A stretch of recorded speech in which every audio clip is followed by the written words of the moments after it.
This is an interview with Sondra Umstead on January 10th, 2016, conducted by um, the shul. The interviewer is Ethan, Ariella, and Jordan. When and where were you born? I was born in Detroit, Michigan, and grew up in Miami Beach, Florida.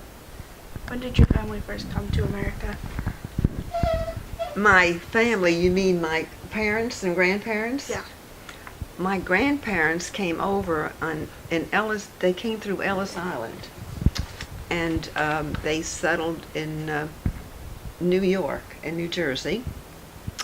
And then my parents moved to Florida, to Miami Beach, because my brother had a severe asthma problem, and that's where I grew up as a child, in Miami Beach, Florida. Well, when I first came to Greenville, there was a well, it was like the Ritz Plaza, only it was called the Calhoun Towers. And if you know down North Main Street, it's across from what used to be the library. It's an apartment now for retired people. So this is where I lived as when I first became a bride and moved to Greenville.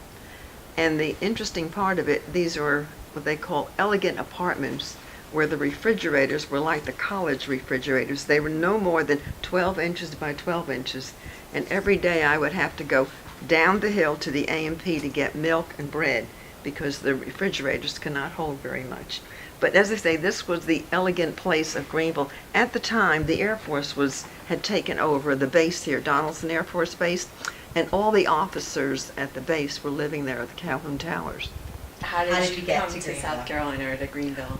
Okay, my uncle owned a mill in Belton, South Carolina called Peerless Mills. He originally was from Rhode Island, and then he was offered the land by Strom Thurmond to build his mill there. So he built a mill in Belton, South Carolina. But Belton was a very small town, so he decided that he would oversee the building of this mill, but he would live in Greenville. So while he lived in Greenville, he took an apartment at the Calhoun Towers, and there he met my husband's father and mother, who were Jewish. Of course, my uncle was Jewish. And the first thing that they talked about was that these parents, that they had a son who was living in California, but they wanted the son to come to Greenville to get in business, because the father was going into a scrap metal business, and he wanted his son to come. So he said, I would love for him to settle in Greenville, but he's going to be very unhappy because there's no Jewish women here and young girls.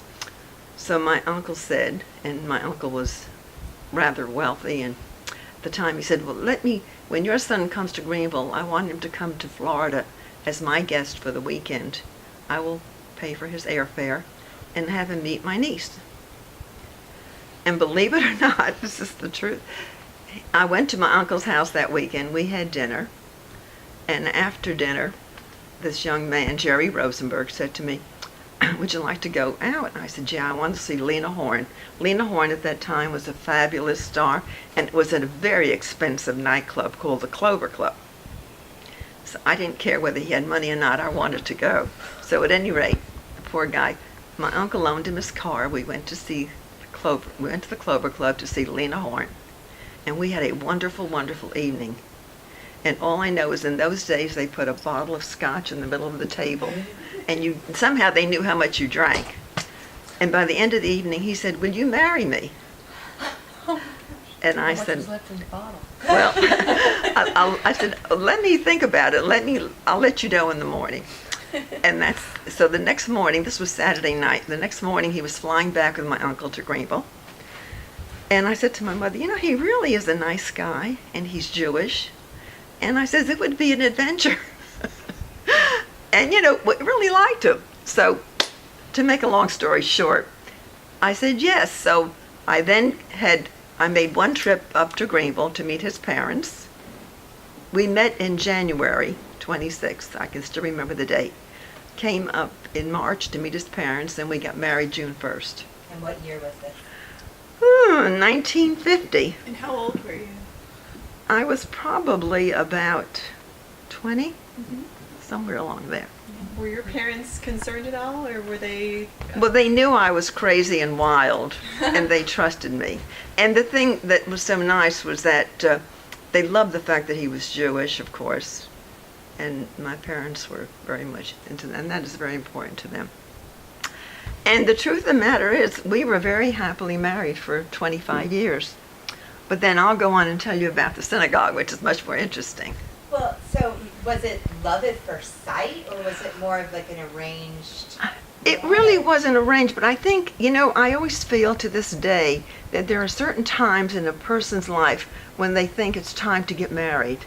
And it just so happens this was that time for me and for him too.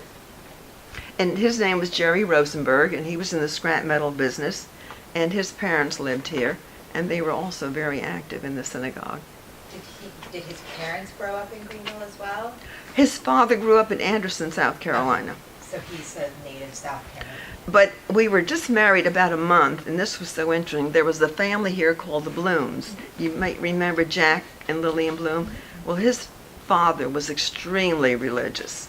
Well, Jack Bloom was getting married. In fact, Jack Bloom was a very good friend to my husband, Jerry Rosenberg, and they were buddies together. And Jack Bloom decided he was going to get married to in June, the end of June. And this girl's name was Shirley. So this was so funny. It wasn't funny. They had what I call a huge wedding at the Town Street Synagogue. And it was in July. The temperature was like 100 degrees and no air conditioning. And here we were in this little tiny, and of course they had relatives from all over, and a lot of people weren't Jewish either. And we had this rabbi who believed in a long, drawn-out ceremony. People were almost passing out. It was so hot. And this was my first experience of a bride going to the synagogue in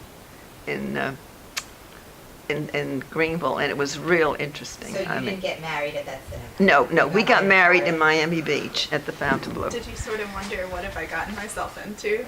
No, to be very honest, from the moment I got into Greenville, I loved it. The first thing we went to was a B'nai B'rith picnic, and I met Max and Trudy Heller. And once you meet the Hellers, and they welcomed us right away. In the first week, Trudy came over with some chicken and chicken soup to the house, and she said, "You've got to join the synagogue." I said, "Are you contemporaries with them? Are they older than you, or are they in your?" They're a little bit older, somewhat older, yeah. So I said, "Well, really?" And they said, "Oh, you must. This. If you want to get to know Greenville, this is a must. You've got to join the synagogue." So I said, fine. So luckily, I went to this first meeting, and this is so funny. At the first meeting, they suddenly decided, would you like to be secretary? And this is typical of the sisterhood here. Maybe there were about, if there were 20 women available, that was so. In those days, women didn't work as they do today. And I must say, many of us had maids, and they were very reasonable too, and so we enjoyed that, and so we did have leisure time, and so it was fun to give of yourselves. And before I knew it, there was a council of Jewish women, and you were in there a year and you suddenly became president, which I was 3 times, and then the sisterhood too. And once you show that you're an interest, why, you do get very involved, and your heart does go out to it. And once you get involved in the synagogue, they are asking you to do, and it's good to do, and you become the cook, the dishwasher, sweeping the floors, decoration, whatever it takes. Where were other important Jewish structures? They weren't downtown. Well, I can still remember at the bottom of this complex called the Calhoun Towers, first of all, there was a diner. A diner, you probably don't know what that is today, but it's like a small little restaurant, almost like a bar. And this is where, in fact, this is where we ate many of our meals, because it was right downstairs, right in front of the building. And then across the street from the Calhoun Towers was the library, where I spent a lot of time. We could walk across. And I did a lot of walking in those days. And I remember the Poinsett Hotel was there.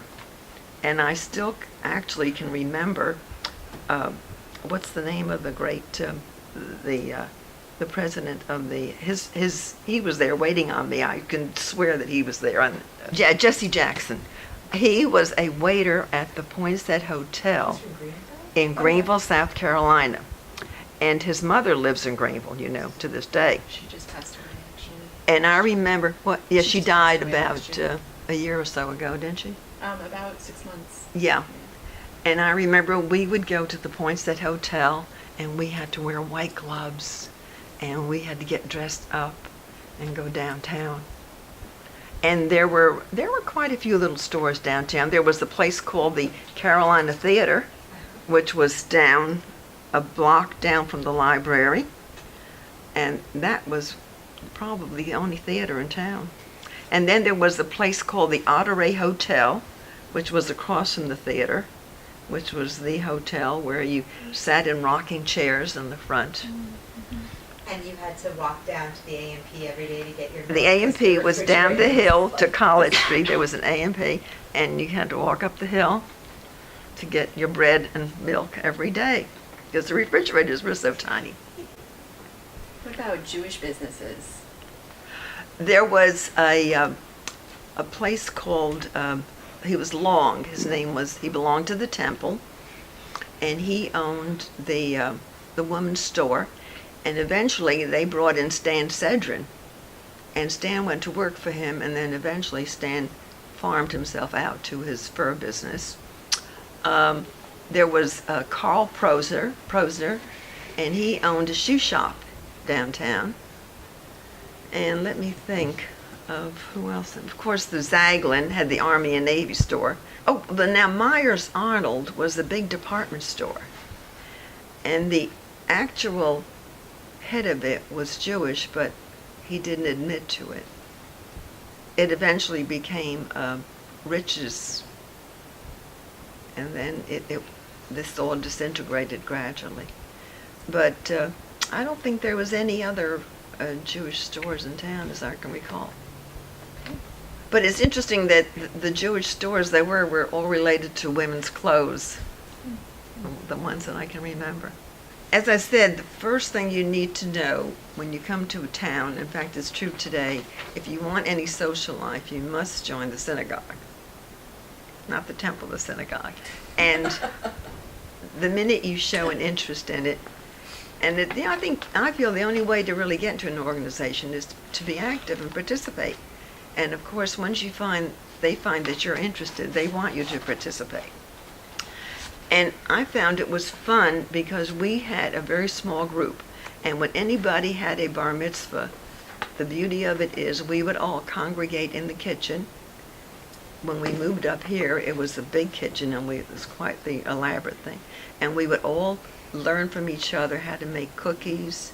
And it was really a wonderful, it was a real family-oriented feeling together. And we would cook for the bar mitzvahs for each other. And we would then decorate the tables. We never had anybody to cater any of these things for us in those days. And then, thank goodness when we were here, we had a dishwasher, but when I was at Town Street, we didn't, and we did that by hand. But we didn't mind. We just washed dishes by hand. And also, I remember we would have what they call big fundraising affairs. And on Thanksgiving, we would have a formal dinner dance here because we had the stage and we had a band. And I remember that I would order a brisket from Charlotte. And I was the only one that was brave enough that would carve that brisket because everybody else was afraid to use the carving knife. But since my dad was in the hotel business, I thought, well, I knew how. And I can still remember those huge briskets. And we would have about 100 people. And we charged a big $25 a couple to come to our Thanksgiving formal dance, which was a lot of money, with a band, and you had a brisket complete dinner. And there again, we all did the cooking. How did you raise the money to build a synagogue? Well, this is what we would do. We had all kinds of fundraising, of a lot of socials that people would attend, dinners, and we always came out on top. And it was fun, too. Sisterhood was a vital part of it. people that came to Greenville were people that came from the various plants that were in town, and they came from out of town, and they were not really involved in Jewish history or Jewish kite, so to speak. And this is why I know when I was president, we saw to it that the rabbi would come and he would enlighten us to many of our Jewish traditions. And I remember the first time we had this rabbi explain to us about Rosh Chodesh. Not many people knew that Rosh Chodesh, what it was, the first day of the month of the year. And so we learned so much. And this is what was so interesting about sisterhood. We learned a lot about Jewish history from belonging to history. And we then, informed our children about it and made them realize how important it was to be Jewish in the community. And we were always proud to be Jewish.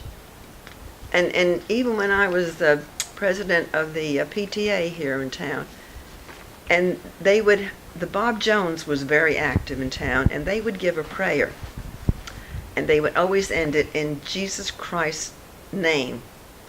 And I remember going up to the gentleman who did it, and I said, I am Jewish, and there are other people in other religions, and we are offended by that. And I would appreciate if you would say in God's name. And I have done that several times to several other organizations. And they don't mind. I mean, they don't realize that the force that is offensive, but I found it offensive. And I don't mind letting them know about it. And I think it was something we should do. And when I first moved to my first house in Greenville, every week Bob Jones would try to come by and proselytize you. They would knock on your door and they say, oh, we must tell you all the wonderful merits of it. And they did this week after week, and finally I said, please do not bother me anymore. But it was really important, I think, to be Jewish and be proud of your Judaism in Greenville. And I always wore it as a shining example of being who I was. Describe a little bit about the relationship between Jews and Gentiles in this area and how it's evolved. Yes, I think as Bobby Jean mentioned, at first we were the so-called outsiders. Most everybody in this town was Christian, and you have to sort of let them know in a nice way that you are Jewish, and we do not have horns, and we're just like anybody else, and we have the same feelings and actions that many of them do. And it's true that this country club and the Poinsett Club did not permit Jews for a long time until Max Heller became mayor, and then they cordially invited him to join. And then Janet Dreskin, who was a prominent artist, they invited her to join too. But coming from Miami Beach, it was sort of awakening for me, because in Miami Beach, the majority of people at the time that I was, they were all Jewish. So it took me a while, but I found that once they got to know you, I mean, they were very receptive. I had many Christians come to my children's bar mitzvahs and bas mitzvahs, and they loved it. They thought it was wonderful. I mean, it was an interesting and learning experience for them.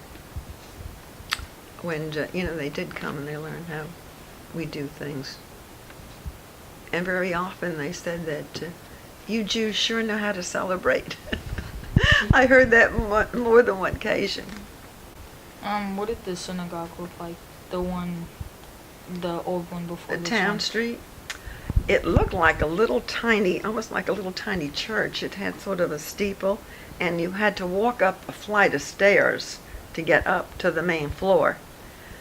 And it was pretty quaint, as you might say today, but we didn't, we just loved it. Actually, when I lived across the street at the Calhoun Towers, so it was easy for us to go.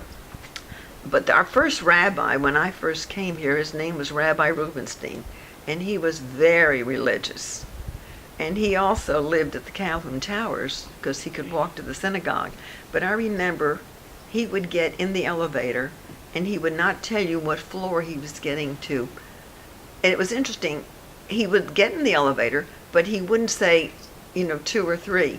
He would wait until that floor came in, and then he would get out. And, it was, on a Friday night. He was just very religious about that, and he was strictly religious. It was interesting because he was so religious, and there weren't that many in our congregation that were that religious. I would say if there were about 4 or 5 that were ultra religious, it was unusual. But we were just a close-knit group. And we've had quite a few rabbis since I've been here. I think 6 or 7 that I can remember. And they've all been good in their own way. And we've learned a lot from each of them. How did your family celebrate Shabbat? You mean my family or me? You. Oh, I usually have a very nice dinner, light candles, say a prayer, and hopefully now we get, well, we didn't then, we couldn't get hollies in those days. But we said a prayer over a piece of bread. Baruch. Mhm. Did your family keep kosher? No. It was very difficult to keep kosher. But, did not keep kosher.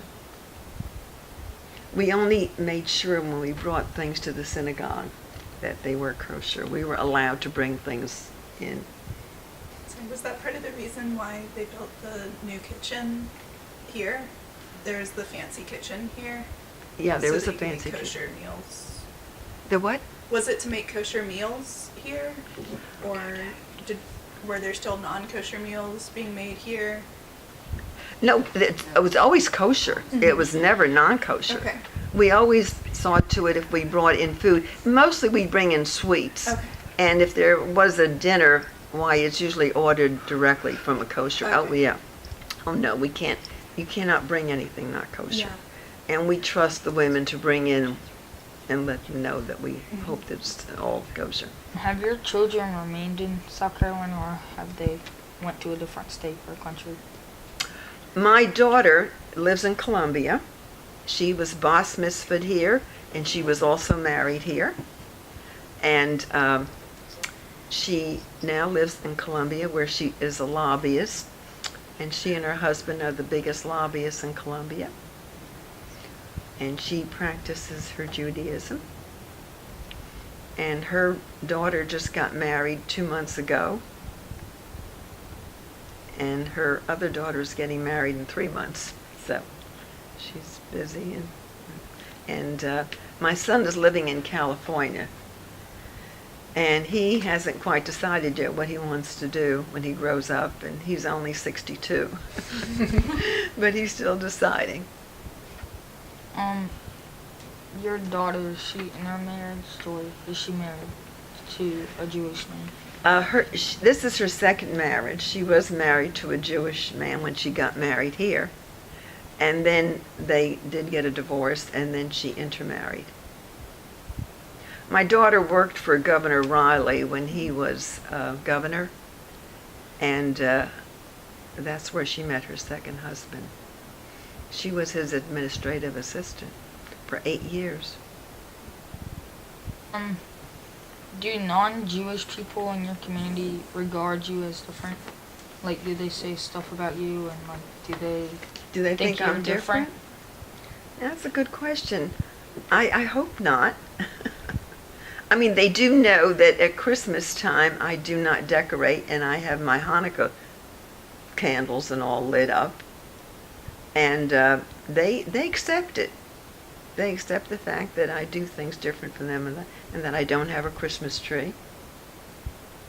So I think the word is that they do accept who I am. Have you ever experienced anti-Semitism, like directly? The only thing I've experienced, as I said, it was I was president of this PTA at East North Street School. The majority of the students there were from Bob Jones. And they really tried to push their religion into the school. And I was so glad that as president I made sure they didn't. Let's put it that way. But they were the ones that are very strong on their religion. And they just lived to, in those days they lived to proselytize you. And of course in those days they were segregated and everything. If you mentioned Bob Jones, your eyes went up, more so than when you said you were Jewish. Really, that was quite a thing in those days. My father actually came with his mother over on Ellis Island, and his mother said to him, "Now you have to hold these candlesticks," which I have today, because this was his job. He was 10 years old, and he had to hold these candlesticks in his hand on the boat. They came over from Russia, and each of her children had to be responsible for some little artifacts that she had to, carry home. It was real interesting. Go ahead. What were your relationships like in your community during the Civil War moments? Civil rights movement. Civil War. We did have this Woolworth thing happen. We had a Woolworth downtown. Woolworth is like a 5 and 10. Do you know what a 5 and 10 is? Well, it's a very reasonable department store where you can buy things for, it's like a dollar store, so to speak, only it was even less than $1 in those days. And at the same time, there was a food counter there, and that was at the corner of Main, I think it was, in McBee. There was a Woolworth. And one day we did have some blacks come and sit down there, and that caused a little stir. And I think from then on, though, things did sort of lighten up shortly after that. But that was the big thing that happened in Greenville, was that food counter in Woolworth. Because, you see, actually blacks were not allowed to sit at the same counter as whites, just like they were not allowed to sit in the front of the bus, only had to sit in the back of the bus. So. What about the Jewish community? Were they supportive of, did they get involved at all? No, they really didn't.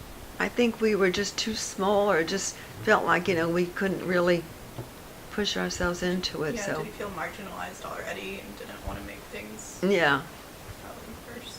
we had our own little problems to see here.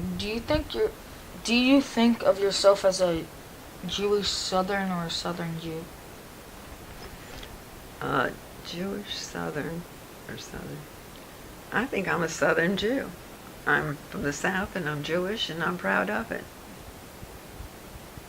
I like to brag to my friends all the time that the Jewish people are known for their extreme intelligence. And if you'll notice, the outstanding doctors and professors and scientists in the world are Jewish.